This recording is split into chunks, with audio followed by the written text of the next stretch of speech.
In this video, I want to run through how I find off-market deals for clients and off-market deals for myself. But before I jump into that, hey, I'm Nathan from Envision Property. I'm a Brisbane-based buyer's agent where I've purchased over 100 investment property deals for clients over the last 4 years. So let's jump into this.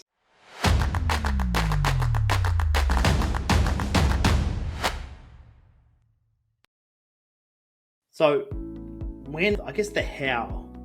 how do I find these off-market deals? The main strategy is picking up the phone, but there are 3 really key ways of doing it. The first way is doing email blast out to real estate agents. So on a weekly basis, I'll send out a bunch of emails out to real estate agents, and I've been doing that for the last 4 years. And through that, it's really built up brand awareness. So they see my emails each week, they get annoyed by it. They'll just say, hey, can you take me off the list? And the second thing is that a lot of agents will just remember, they'll see my face, and whenever they've got a property deal that may not even be on my buyer brief, they'll give me a call. And I've always got, because I'm talking to so many buyers, I always might have a buyer to match it up to a property that they may have. So that's the beauty about these email blasts, is it keeps you front of mind with the real estate agents. When I buy off-market deals, they are always through real estate agents. I never go directly to the owner. Even if an agent brings me a deal and they haven't quite signed it up through a Form 6, they just say, hey, they're talking to an owner, I would never ever, and I would really advise you never to go directly to an owner and cut a real estate agent out. The real estate agent needs to make their cut from all of this because they put in the hard work. And also through this process, you want to build up a stronger relationship with that sales agent, because down the track they'll bring you more property deals, and that's what's really fueled my business and made it so much easier for me to find more and more off-market deals for clients. So number 1 is doing those email blasts. Number 2 is sending text messages. So I don't quite text message blast agents. I just will create a brief text message where I say, hey, I'm looking for this style of property, it's for an investor, this is the budget, cheers Nathan, if you got anything, send me a text. And I actually directly go through and text the agents in an area. It allows me to go through and text a bunch of agents, and I do that manually. I try to really personalize those text messages just so then they read it and then they'll just give me a call and say, hey Nathan, I've got this property coming up. At the same time, it's good to do that introduction call. Say, hey, look, do you mind if I put your details on my phone? I want to be sending you text messages.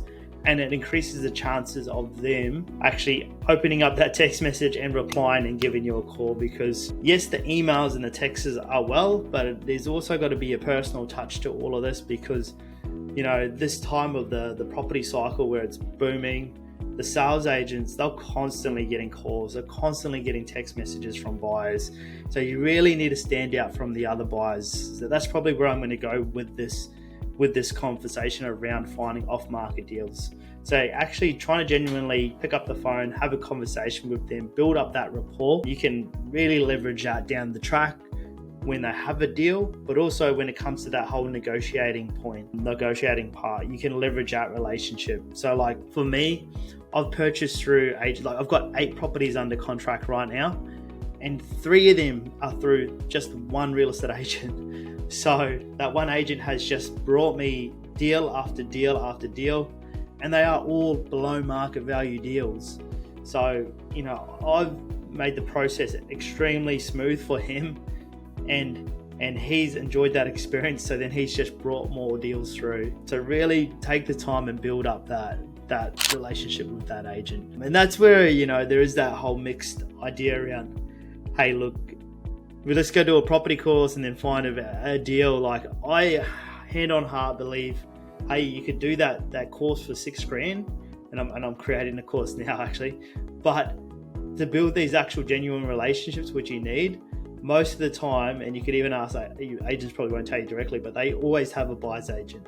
They always have one buyer's agent that they feed the deal to first, and if that buyer's agent doesn't have it, then it goes to the masses. And it's about being not that buyer's agent, but that person that agent thinks of when they've got a property deal, and they just call you up straight away. Boom, they get it done, and then they're on to the next deal. So we've got getting the emails. Number 2, sending text messages. And number 1 is picking up the phone and calling agents. It's probably the most time consuming strategy, but it brings in the most highest returns, because really, it's not until I'm talking to the agent, I'm saying, hey, how's it going with business? Have you got anything coming up? No, I don't. Oh, actually. And then they start talking about this 3-bedroom, 1-bath I've got out in Logan. They're thinking about selling, and then you start to open it up. And then, you do the calculations in your head while you're talking to them, and you realize, wow, this is actually a good deal. You get the address, you start putting it together, and then you start working on it straight away, even before the agent has that property signed up.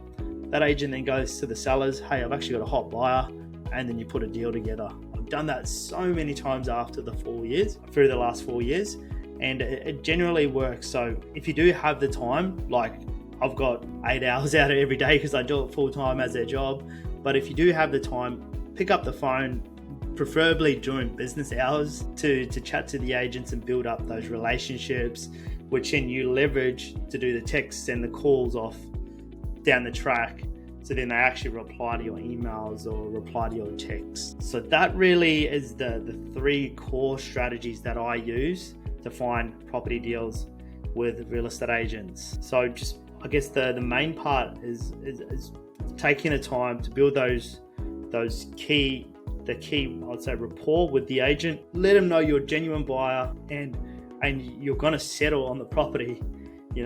That's a big portion of this. You're going to settle on the property. Why would the agent sell a property off market? And I get this all the time. The first part, it could be situational based.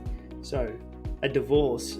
Normally when it's a divorce, it gets really messy. They just want to get it sold, get done and dusted so they can move out. And like 9 times out of 10, if they sell it for less, they don't care. They were already attacking each other. So I brought plenty of divorce properties, and we brought them below market value, and everyone's happy because they got it under contract and they got it all sorted. Could be a deceased estate, family just inherited a property. They just want to get rid of it, get the money so they can carry on with life. And people could be distressed, over leverage themselves, so they need it done quick.